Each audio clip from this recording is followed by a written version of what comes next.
Hi guys, welcome back to my channel. Hope आप सभी बहुत अच्छे से होंगे।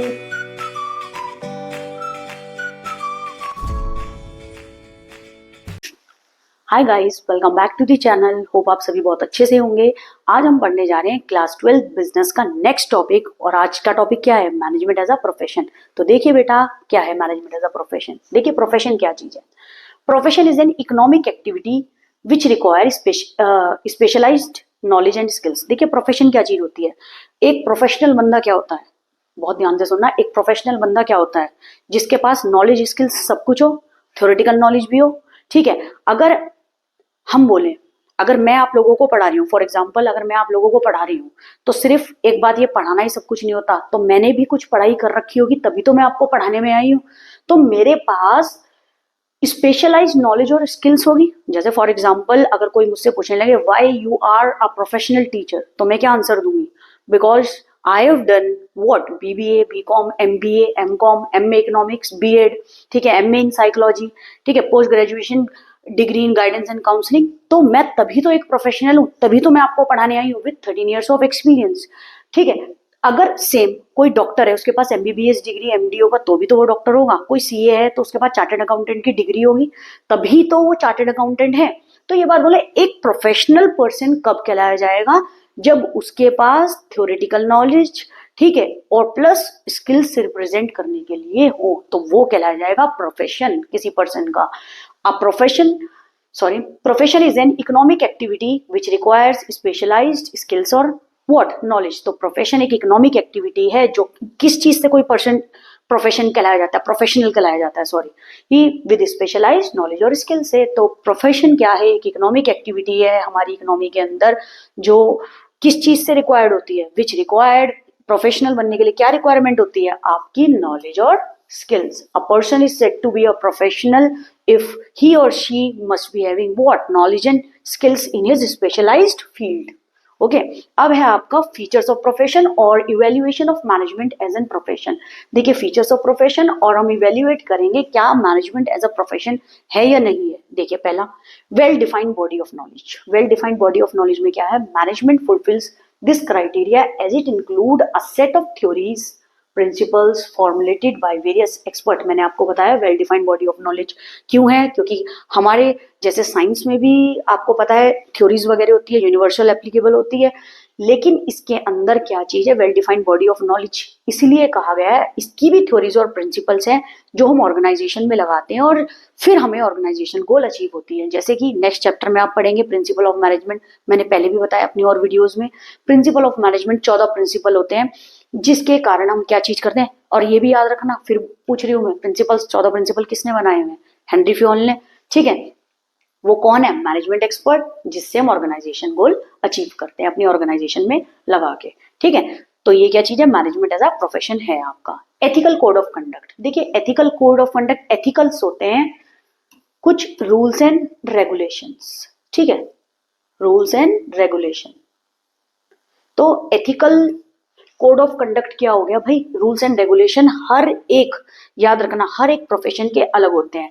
All professions are bound by a code of conduct. हर एक प्रोफेशन का अलग कोड ऑफ कंडक्ट होता है which guides the behaviour of its member. उस कोड ऑफ कंडक्ट में रह के लोगों को काम करना होता है। याद रखना, सभी प्रोफेशंस का कोड ऑफ कंडक्ट अलग होता है।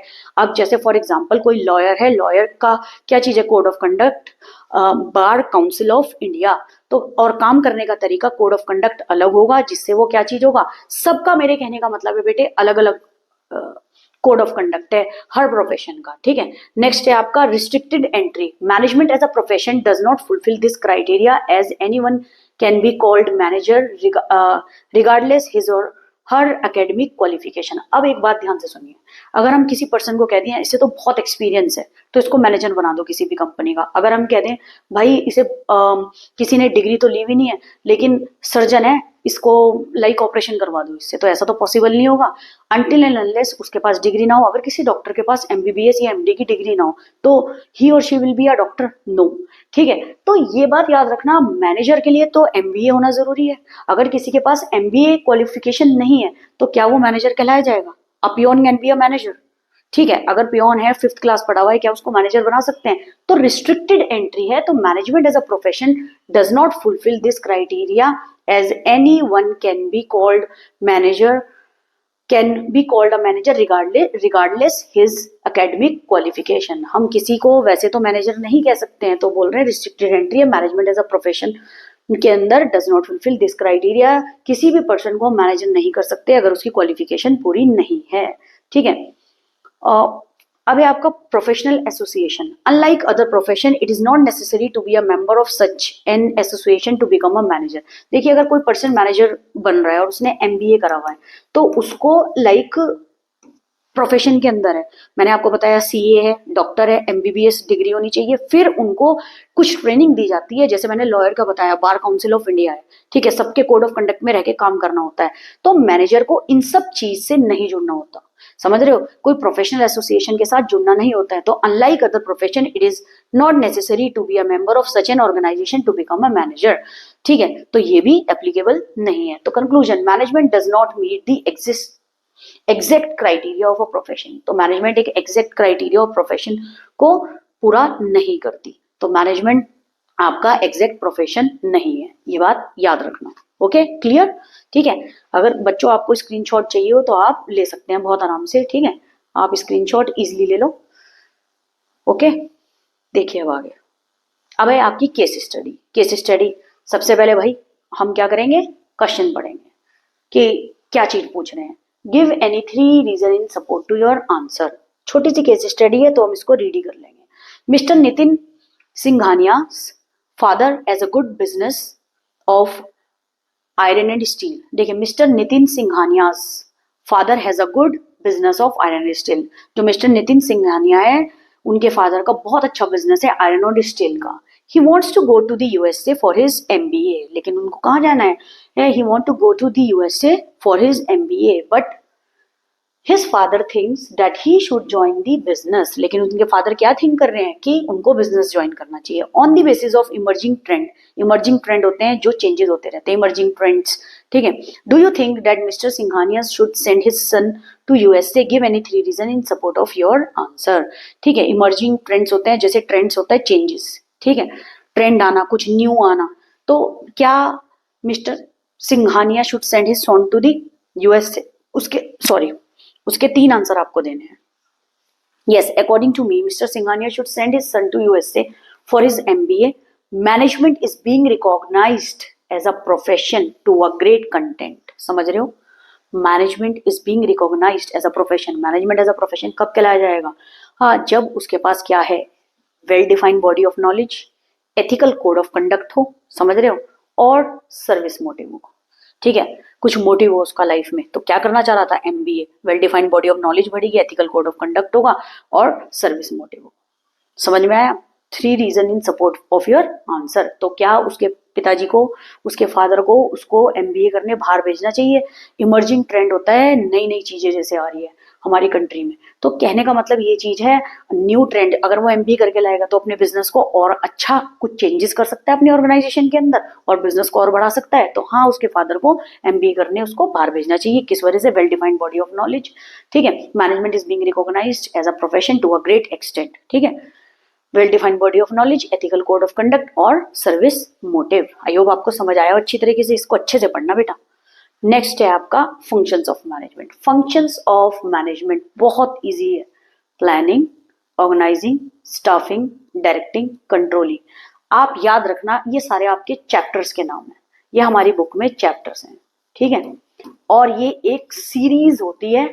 ठीक है, जब भी कोई ऑर्गेनाइजेशन खुलती है, फर्स्ट पॉइंट जो स्टार्ट हो जाता है वो क्या है? आपका प्लानिंग, एंड देन आपका ऑर्गेनाइजिंग, चीजों को ऑर्गेनाइज करना, सीक्वेंस में रखना, staffing, placing a right person eight right job. फिर हम क्या करते हैं? हम राइट पर्सन को राइट जॉब पे सिलेक्ट करते हैं। फिर क्या है आपका? डायरेक्टिंग, गाइडेंस प्रोवाइड करना, वर्कर्स को कैसे गोल अचीव करना है। कंट्रोलिंग तो आपको जानते हैं। ठीक है, कंट्रोलिंग क्या चीज होती है? In order to achieve the goal of an organisation. तो अब बहुत ध्यान से सुनना, functions of management, short form याद करने का तरीका क्या है? Put on shoes dancing champ. Put on shoes dancing champ. अगर आपको ऐसे याद ना हो तो POSDC, शॉर्ट फॉर्म, POSDC आप अपनी कॉपी में शॉर्ट फॉर्म जरूर लिख करके याद रखेंगे। Planning, organising, staffing, directing, controlling, बहुत इंपॉर्टेंट है, अच्छे से करना और बहुत इजी भी है बेटा। Planning, organising, staffing, directing, controlling. देखिए व्हाट इज प्लानिंग। अच्छा आप लोग बताइए, जब आप क्लास 12th के अंदर हैं, आप प्लानिंग पास्ट के लिए करते हैं या फ्यूचर के लिए करते हैं? जो चीज हो चुकी है, समझ रहे हो? जैसे आपके 11th क्लास के अंदर 80% मार्क्स आए, तो आप 12th में क्या चाहेंगे कि 90% लेके आए, या आप बैठ के सोचते ही रहेंगे कि मेरे तो 80% आए हैं, मेरे तो 80% आए हैं, या आप सोचेंगे नहीं अब मुझे क्लास 12th के अंदर 95% लेकर के आने हैं या 95 प्लस लेकर के आने हैं। ठीक है, planning is always done for the future not for the past. ठीक है, planning is always done for the future, planning आपकी फ्यूचरिस्टिक है। तो प्लानिंग क्यों करी जाती है ऑर्गेनाइजेशन के अंदर?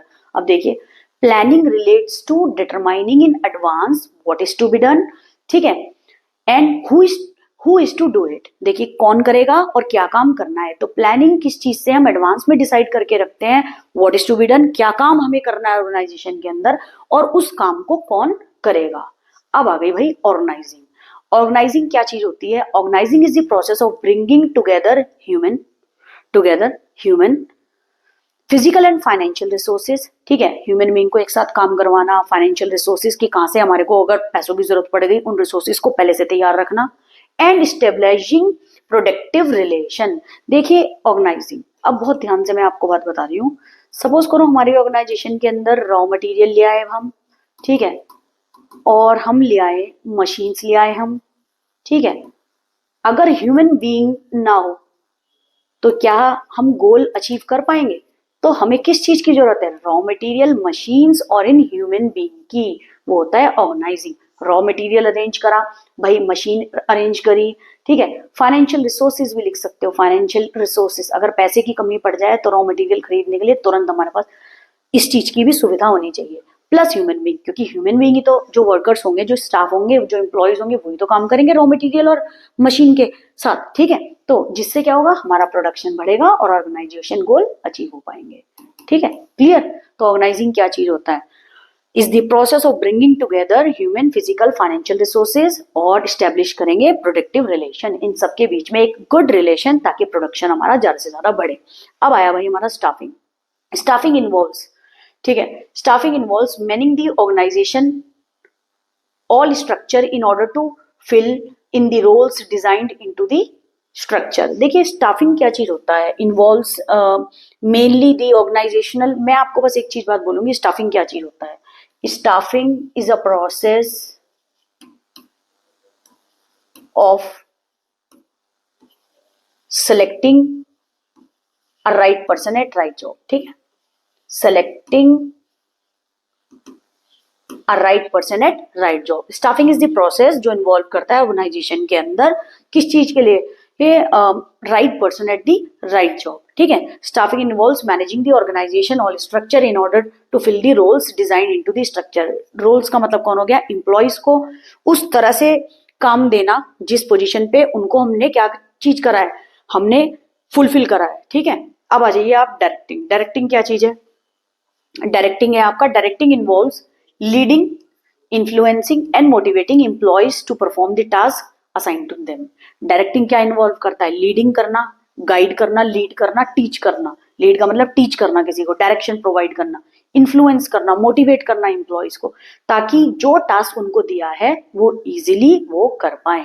ठीक है, अगर आप किसी को अच्छे काम के लिए मोटिवेट करोगे और डायरेक्शन प्रोवाइड करोगे तो वो जरूरी काम करेगा और गोल अचीव करेगा। जैसे डायरेक्टिंग, अब मैं आपको डायरेक्ट कर रही हूँ, टीच कर रही हूँ, गाइड कर रही हूँ, ताकि आप अच्छे मार्क्स लेकर के आओ। सेम ऑर्गेनाइजेशन के अंदर क्या होता है? एम्प्लॉयज को टीच गाइड करा जाता है किस चीज के लिए? और मोटिवेट करा जाता है। अगर आप अच्छे मार्क्स लाओगे, आप कमेंट में मुझे फर्स्ट टर्म के मार्क्स बताना, तो लाइक मैं आपको मोटिवेट करूं, तो वो क्या चीज होता है?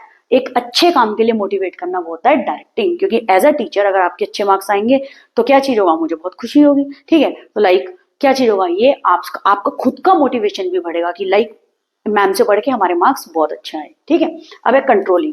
Controlling is the management function of ensuring that events performs conforms to plans. देखिए कंट्रोलिंग एक ऐसा प्रोसेस होता है मैनेजमेंट का, ठीक है, जिसके अंदर जो भी इवेंट है, जो हमने काम ऑर्गेनाइज करा है, वो अकॉर्डिंग टू प्लान हो रहा है या नहीं हो रहा है। कंट्रोलिंग एक ऐसा प्रोसेस होता है, एक ऐसा फंक्शन है मैनेजमेंट का जिसके अंदर हम ये चेक करते हैं कि जो हमारा काम है, जो हम काम करवा रहे हैं वर्कर से, वो अकॉर्डिंग टू प्लान हो रहा है या नहीं हो रहा है। तो कंट्रोलिंग इज द प्रोसेस, ठीक है, management is the process in management function जिसके अंदर हम ये इंश्योर करते हैं कि हमारा काम अकॉर्डिंग टू प्लान्स हो रहा है या नहीं हो रहा है। ठीक है बेटा, मुझे इस पॉइंट के अंदर, स्टाफिंग के अंदर लाइक लिखे हुए में ये चीजें थोड़ी लैंग्वेज आप लोगों के लिए टफ लग रही है। स्टाफिंग बस याद रखना आप, इज द प्रोसेस जिसके अंदर हम सेलेक्ट करते हैं a right person eight right job. ठीक है, देखिए नेक्स्ट है आपका भाई केस स्टडी। अब ध्यान से सुनना। जयंत इज वर्किंग एज, सबसे पहले हमें क्या करना है, मैं खुद भूल गई, सॉरी सॉरी सॉरी, हमें करना है क्वेश्चन रीड करना है। देखिए, in context of the above case identify the concept being referred in the following case. He has created an internal environment which is conducive to an effective and efficient, देखिए, effective and efficient performance of his team of 10 relationship management executives। ठीक है भाई, ये तो हमको read करना पड़ेगा जब इस तरह का क्वेश्चन आ जाए, लेकिन आपने रीड कर लिया है। आइडेंटिफाई एंड डिस्क्राइब दी, अब आइए जरा मेन क्वेश्चन पे। Identify and describe the various function of the concept as identifying in part A. अब ये क्या बोल रहा है, आइडेंटिफाई और डिस्क्राइब वेरियस फंक्शन किसके अंदर, as identify in part A. भाई हमें तो पता चल गया ये किसी चीज का फंक्शन है, लेकिन अभी हमें ये नहीं पता ये फंक्शन किस चीज का है, हमने तो बस रीड करा है भाई। अब हम कैसे पता चलेगा, जब हम पूरी केस स्टडी रीड करेंगे। अब देखिए, Jayant is working as a head relationship manager in the wealth management division of a private sector bank. Jayant किस पोजीशन पे काम कर रहा है, as a head relationship manager in the health management division of a private sector bank. Private sector bank है। He has created an internal environment. Internal environment समझते हो क्या चीज होता है, which is conductive to an effective and efficient performance of his team. Internal environment होता है, उसने बैंक के अंदर ऐसा एनवायरनमेंट, इंटरनल होता है अंदर, एक्सटर्नल मतलब बाहर का एनवायरनमेंट, तो उसने इस तरह का एनवायरनमेंट अपने बैंक के अंदर क्रिएट करा है जहां से क्या चीज हो रहा है, which is conductive to an effective and efficient performance. Effective का मतलब वही मैंने बताया, लेस कॉस्ट में और लेस टाइम में क्या चीज हो रहा है, अच्छा परफॉर्मेंस हो रहा है उसकी टीम का of 10 relationship management executive. 10 relationship management executive के साथ काम कर रहा है। ठीक है, a typical day at work in Jayant life consist of a series of inter related and continuous function. ये बात बोल रहे हैं, क्या बोल रहे हैं, a typical day at work in Jayant life consists of a series of interrelated and conductive function. He decide the target for his department which are in line with the objective of the organization as a whole. उसने क्या करा, decide करा target for his department which are in line with the objective of the organisation as a whole. पूरी organisation का objective भी achieve करेंगे। The future course of action for his team member is laid out well in advance. The various, अब well in advance, the future course of action for his team is laid down well in advance, planning पहले से ही कर रहे हैं। the various resources required by the relationship manager like an iPad with GPS system, account opening forms, brochures, detail of account holder are readily available to them, उनके पास available है। The executives are given sufficient authority to carry out the work assigned to them. Jayant work in close coordination with the human resources manager in order to ensure that he is able to create and maintain a satisfactory and satisfied workforce in his department. Through constant guidance and motivation, Jayant inspire to realize their full potential। ठीक है, he offers them various type of incentives. उसने workers को क्या दिया, incentives भी जो उनके साथ काम कर रहे हैं फ्रॉम टाइम टू टाइम्स। ठीक है, इंसेंटिव्स कौन होता है आपका, बेनिफिट्स। इंसेंटिव्स ही लिख दिया था मैंने, from time to time, keeping in view their diverse individual needs. Moreover, he keeps a close watch on their individual performance in order to ensure that they are in accordance with the standard set and take corrective actions whenever needed. In context of the above case, identify the concept being referred in the following. He has created an internal environment which is conducive to effective and efficient of for his team of 10 relationship management. अब देख लीजिए, the concept of management here is what? Planning. He decide the target for his department which are in line with the objective of the organization as a whole. ठीक है, पहले से planning कर रहा। The future course of action जो मैंने आपको बताया, team members are laid out well in advance, organizing the various resources required by the relationship manager like and what organizing कर रहा था, iPad, GPS system, account opening forms, brochures जो मैंने आपको बताया था, ये रहा बेटे, बहुत ध्यान से सुनिए। ये क्या था आपका, the various resources required by the relationship managers, iPad with GPS, account opening, what is organize, ही तो कर रहा है चीजों को, ठीक, ये चीज समझ में आई, चीजें ऑर्गेनाइज कर रहा है वो। तो आपका ये हो गया, are made readily available to them, the executives are given sufficient authority to carry out the work assigned to them। अब आया आपका staffing. Jayant work in close coordination with the human resources manager. Jayant किसके साथ काम कर रहा था, क्लोज कोऑर्डिनेशन किनके साथ था, ह्यूमन रिसोर्स मैनेजर के साथ, in order to ensure that he is able to create and maintain a satisfactory and satisfied workforce in his department, ताकि अच्छी खासी वर्कफोर्स और सेटिस्फाइड वर्कफोर्स वो अपने डिपार्टमेंट के अंदर सेटल कर सके। ठीक है, समझ आई स्टाफिंग। नेक्स्ट है आपका directing through constant guidance and motivation. Directing का मतलब क्या होता है, guidance and motivation. Jayant inspires them, जो मैंने आपको बताया था, देखिए बेटे, ये रहा, through constant guidance and motivation. समझ गए, जयंत क्या कर रहा था, डायरेक्टिंग। ठीक है, तो ये क्या चीज हो गया, ये आपका क्या चीज हो गया, सॉरी, ये आपका हो गया directing. He offers them various type of incentives from time to time. अब कंट्रोलिंग क्या है, more over he keeps a close watch की वर्क हो रहा है अकॉर्डिंग टू प्लान या नहीं, इन order to ensure that they in are accordance with the standard set and taking corrective action when ever needed. अगर कोई चीज गलती हो गई तो वो दोबारा उसका करेक्टिव एक्शन ले ले। ठीक है बेटा, अब आया आपका फंक्शंस ऑफ मैनेजमेंट। अब देखिए फंक्शंस ऑफ मैनेजमेंट भाई हमारा क्या है, देखिए फंक्शन ऑफ मैनेजमेंट क्या है हमारा, देखिए। Hi guys, welcome back to the channel, hope आप सभी बहुत अच्छे से होंगे। आज हम करने जा रहे हैं अपने chapter first, that is management.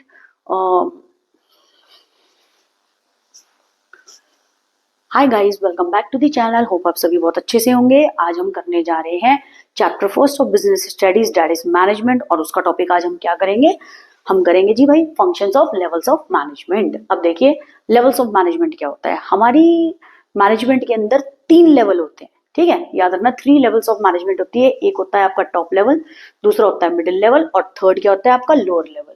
ठीक है, अब टॉप लेवल का काम क्या होता है, ध्यान से सुनना। Its main job is to establish mission and goals, समझ रहे हो, as well as general operating policies, किस तरह से ऑर्गेनाइजेशन में काम करवाना है।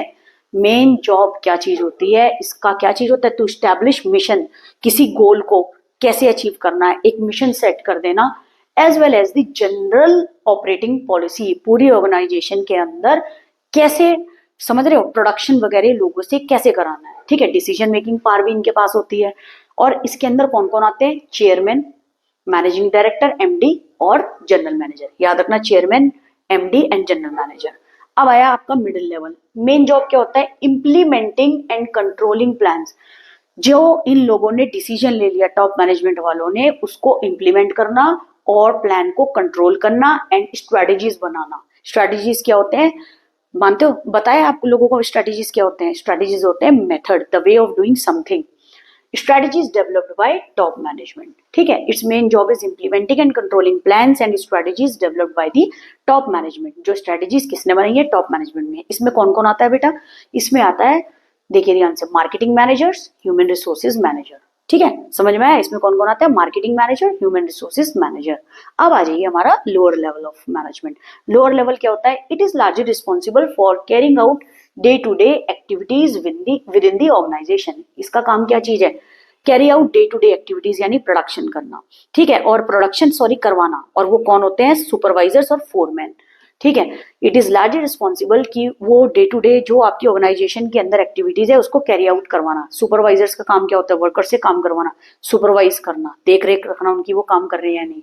फोरमैन के अंदर बहुत सारे वर्कर्स होते हैं जो काम करते हैं, हम पढ़ेंगे प्रिंसिपल ऑफ मैनेजमेंट में फोरमैन के अंदर क्या क्या होता है। ठीक है, इनके अंदर भी बहुत सारे वर्कर्स होते हैं जो काम करते हैं। ठीक है, फोरमैन के अंडर भी। अब चलिए आगे, केस स्टडीज। केस स्टडी में क्या है, Ashutosh Gonika was working in X Limited, a company manufacturing air purifiers. He found that profits has started declining from the last 6 months. Profit has an implication of the survival of the firm. So he analyzed the business environment to find out the reason. Identify the level of management which Ashutosh Gonika was working. State 3 other functions performed by Ashutosh Gonika. Ashutosh Gonika work कर रहा है X Limited में, a company manufacturing air purifier. He found that profit has declining. Profit last 6 months तक गिर रहा है. Profit has an implication of the survival of the firm. ठीक है, प्रॉफिट बहुत जरूरी है for the survival of the firm. So he analyse the business environment. तो पहला क्या है आपका, देखिए आपका है इसका, देखिए Ashutosh was working at the top level of management. ठीक है, the three functions being performed by him is, he is responsible for formulating the overall organisation goal और स्ट्रेटेजीज. रिस्पॉन्सिबल इस पे होना चाहिए था, ओवरऑल स्ट्रेटेजीज बनानी चाहिए थी. He is responsible for all the business activities that impact on society. He has to coordinate the activities of different department in pursuit of the common goals. ठीक है, होप आपको ये वीडियो अच्छी लगी हो. अगर ये वीडियो अच्छी लगी हो तो do subscribe my channel. Thank you so much.